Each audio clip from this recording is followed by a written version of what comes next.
just turning into Croftaggen High Road in the morning and take a look at the traffic. Now, can you imagine if Labour is successful with their local development plan? 10,000 extra cars on the roads? Look at it, gridlock already. Quite incredible.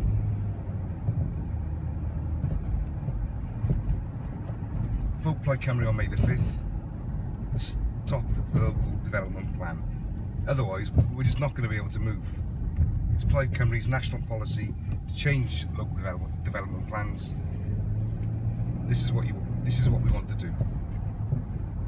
So Cardiff West, McEvoy, and also an X for Plaid Cymru as well.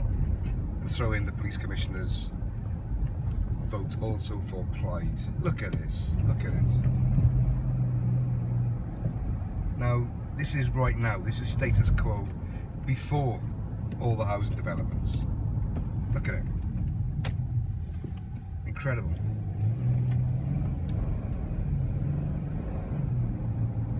More traffic on the way. Just doesn't stop.